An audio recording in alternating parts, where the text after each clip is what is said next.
Nako po, ito ang masaklap sa nangyari sa stator guys. Ayan, durog. Ayan, kailangan magpalit ng buong stator to guys. Dahil ayan, wasak na wasak yung kanyang stator. Ayan, durog yung mga magnetic wire niya. Hindi na pakikinabangan yan guys. Ayan, palit bago guys. Ayan, ayan, pa-orderin natin ang bagong stator ng ating kabarkada.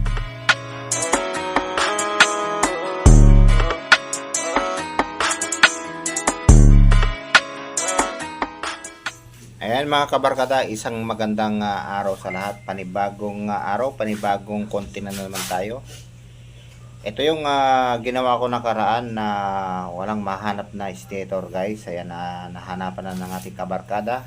Ayan, sinabihan ko na lang na kumuha ng stator ng XRM. Kasi ito talagang stock na guys dahil hindi niya magamit. Kasi wala siyang makuhang stator. Ito yung unit guys, yung well-thread na bolts 110, yung style Fury Kawasaki yan. Wala siyang makuhang guys, stator galing sa kasa. Ilang buwan na rin siyang nag-antay pero wala silang maibigay. Kaya ito, i-convert na lang natin sa stator na XRM. Meron lang tayong konting babaguhin sa kanyang wirings kasi hindi sila magkatugma. Mga kabarkada, ito yung kanyang stator na tinanggal natin. Ayan, tingnan nyo naman, wasak na wasak yung kanyang stator. Hindi na pwede nating remedyohan. Kasi talagang ubos lahat. Ayan, yung magnetic niya talagang durog lahat. Tumama kasi yung bolt dyan. Dahil yung kanyang bolt sa may loob, yung allen key, lumuwag yun. Kaya ganyan ang nangyari sa kanyang stator. Ito guys, umpisa na nating baklasin itong luma. Tanggalin muna natin bago natin install yung panibagong stator. Ayan, well-thread stator convert to XRM stator.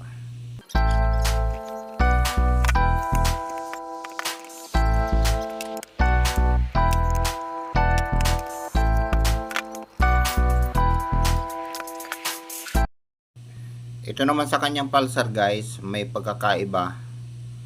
Yung isa, yung kay XRM, medyo mababa yung kanyang sensor pulsar. Kaya ayan, subukan muna natin kung siya gagana. Palagay ko alanganin kasi napakalayo. Ayan, kung hindi siya gagana, ilalagay natin yung lumang pulsar. Ayan, pero dito sa kanyang sa kanyang butas ay parehas naman. Ayan, parehas na parehas lahat. Kasi yung wirings ayun, hindi magkatugma yung mga wirings niya. Kaya yun ang babaguhin natin guys, yung wirings. Ito na mga kabarkada, ilalagay na natin yung panibagong stator. Yan, stator ng XRM to guys. Ayan, sasalpak naman dito kaso yun nga kanina sabi ko mayroon lang tayong konting babaguhin lang naman.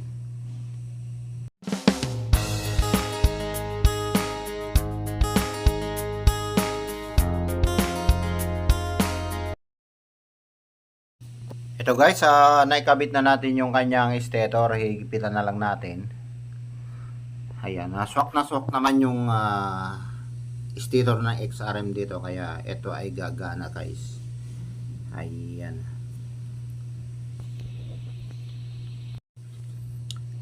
Ayan, dito naman sa kanyang pulsar, ikinabit na natin yung luma niya dahil sigurado hindi gagana kasi malaki yung diferensya. Kaya ito ang ikakabit na lang natin yung kanyang lumang pulsar guys. Para siguradong gagana, para hindi na tayo ulit-ulit nang gagawin, isang gawa na lang. Ayan, para sure ito na lang ikakabit natin yung lumang pulsar ng yung itong well-thread na to.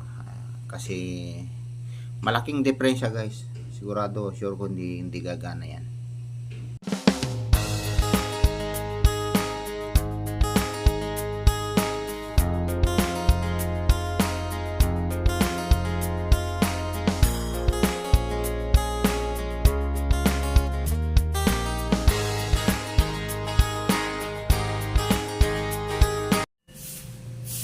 Ito na yung ginawa natin. Ayan, naisalpak na natin lahat. Ayan, swak na swak lahat guys. Ayan, pati yung kanyang pulser, lahat okay na okay. Dito lang tayo mag ulit guys sa kanyang wiring. May iba kasing ano, hindi parehas. Kaya dito ulitin natin. Ayan, tulad niyan yung kanyang socket guys, hindi magkaparehas. Ayan, ayan, malayo guys. Saka yung kulay ng wire hindi parehas guys. Yung isa, ayan, dalawa yung dilaw, dito naman sa kabila. Ayan, hindi sila magkaparehas guys, kaya yan ang babaguhin natin. Ito guys yung dating tinanggal natin, dalawa yung dilaw, ibig sabihin ito ay naka full wave na siya. Tapos itong nabili ng ating kabarkada ay hindi, kaya ito yung babaguhin natin guys. Ayan, putulin natin to kasi yung sakit hindi rin magkatugma. Ito na guys, umpisa na natin lagyan ng electrical tape.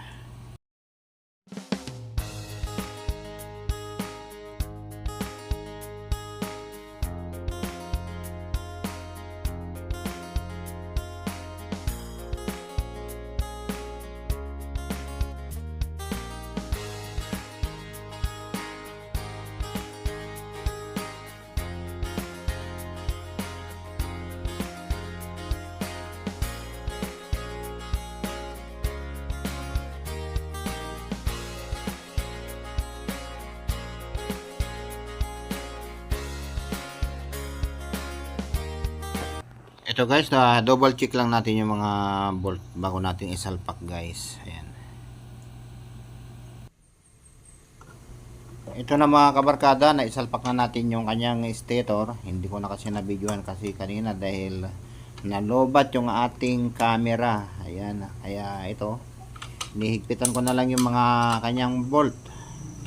Ayan, para matesting na natin guys. I-fix na natin lahat yung kanyang mga pyesa para matesting na natin kung gagana yung ating ginawang conversion sa kanyang stator.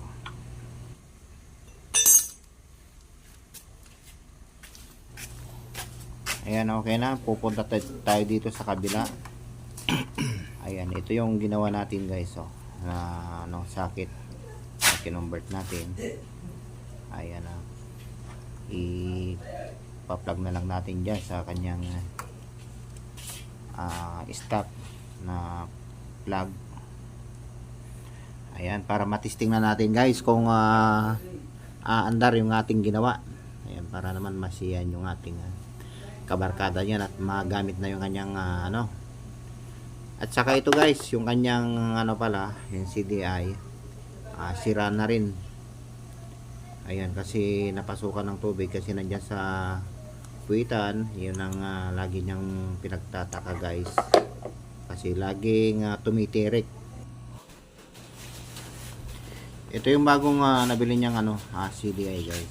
Ito ang ipapalit natin kasi yung naging issue niyang tuwing umuulan tumitirik yung kanyang kanyang motor. Ayan, sa tuwing kaya iwawashing niya, hindi niya mapaandar. Ang sabi niya, ilang araw pa raw ni stock niya tapos aandar siya. Yun pala, yung kanyang CDI nakatingala po yung kanyang sakit na nakatingala po sa taas doon sa bandang puwitan. Pag may tubig o umuulan nakaganyan siya, nagkakaroon ng tubig yung kanyang sakit, kaya yun hindi niya mapaandar.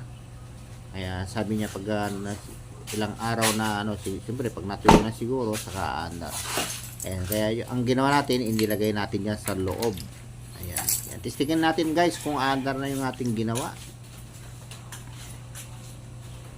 Ayan.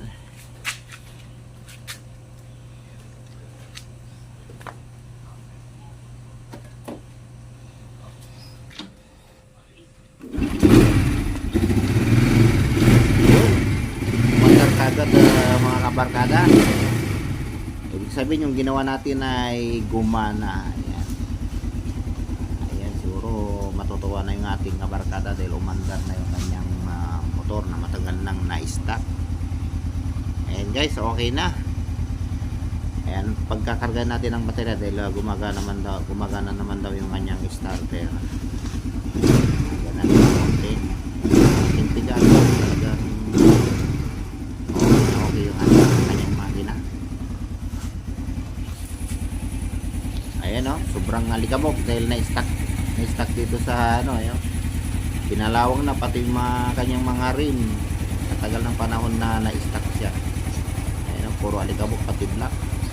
Siguro hugasan na lang niya, iwawasin para malinisan. Okay. Ayan, i-testing natin yung kanyang post. Okay na. Ayan mga kabarkada, maraming salamat sa panonood, at kung nagustuhan mo ang content ko na to, paki-share naman at paki-subscribe na rin ang ating channel para naman update ka sa mga susunod pang mga video. Bye bye guys, maraming salamat.